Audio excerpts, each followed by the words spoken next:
Tel Aviv জুড়ে siren আর ক্ষেপণাস্ত্র বিস্ফোরণের বিকট শব্দ। ধোঁয়ায় ছেয়ে গেছে ইসরায়েলের রাতের আকাশ। ইসরায়েলি হামলার জবাবে শুক্রবার রাতেই অপারেশন ট্রুথ প্রমিস 3 চালায় ইরান।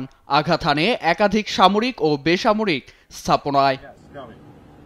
মধ্যরাত থেকে শনিবার ভোর পর্যন্ত অন্তত 3 দফায় ইসরায়েলের কেন্দ্রীয় শহর তেল আবিব, জেরুজালেমের রামাল্লায় ব্যাপক হামলা চালায় ইরান। দফায় দফায় তেহরান থেকে 150 থেকে 200 ব্যালিস্টিক ক্ষেপণাস্ত্র সহ ড্রোন ছোড়া হয় বলে জানায় ইসরায়েলের প্রতিরক্ষা বাহিনী। সে সময় ইয়েমেন থেকেও ইসরায়েলের দিকে ধেয়ে আসে ক্ষেপণাস্ত্র।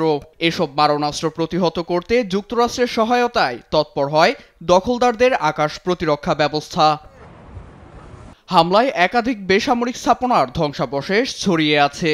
ঘটনায় হতাহতদের চিকিৎসা নিশ্চিত করতে টহল দিতে দেখা যায় জরুরি স্বাস্থ্যকর্মীদের।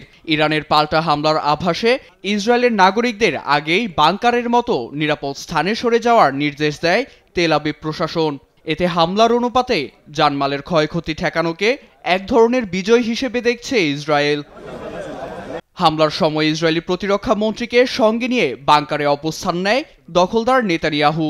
এ সময় ইরানের সর্বোচ্চ ধর্মীয় নেতা আয়াতুল্লাহ আলী খামিনি ও প্রেসিডেন্ট মাসুদ পেজেশকিয়ানের বাসস্থান লক্ষ্য করে পাল্টা হামলা চালায় ইসরায়েল। হামলায় ইরানের নেতাদের ক্ষতি না হলেও ক্ষতিগ্রস্ত হয় পশ্চিমাঞ্চলের মেহেরাবাদ আন্তর্জাতিক বিমানবন্দর।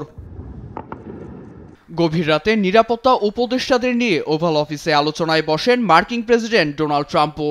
গণমাধ্যম টাইমস অফ ইসরায়েল জানায়, তেল আবিবের প্রতিরক্ষা ব্যবস্থা জোরদারে আরব সাগর থেকে হ্যারি এস ট্রুম্যান মোতায়েনের সিদ্ধান্ত আসে এ আলোচনা থেকে। দুদেশের সামরিক সংঘাতের মধ্যেই জরুরি বৈঠকে বসে জাতিসংঘ নিরাপত্তা পরিষদ। ইসরায়েল রাষ্ট্রীয় সন্ত্রাসবাদকে প্রতিফলিত করে, যা আন্তর্জাতিক আইনের গুরুতর লঙ্ঘন বলে অভিযোগ তোলেন ইরানের দূত আমির সায়েদ ইরাভানি। ইসরায়েল ও যুক্তরাষ্ট্রের সঙ্গে একজোট হয়ে যারা ইরানে আগ্রাসন চালাচ্ছে তাদের কেউ ছাড় পাবে না।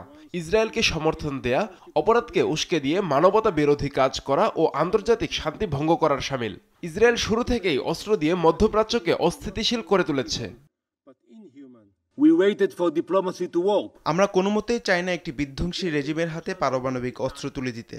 ইরান পরমাণু অস্ত্রের দ্বারপ্রান্তে ছিল, তাই আমরা নাতাঞ্জ পারমাণবিক স্থাপনায় হামলা চালিয়েছি। কূটনৈতিক পথে হেঁটেও ফায়দা হয়নি বলে মন্তব্য করেন ইসরায়েলি দূত ডেনি ড্যানন। এদিকে চলমান উত্তেজনা নিরসনে উভয় পক্ষকে সংযম দেখানোর আহ্বান জানিয়েছে জাতিসংঘ সহ পুরো বিশ্ব।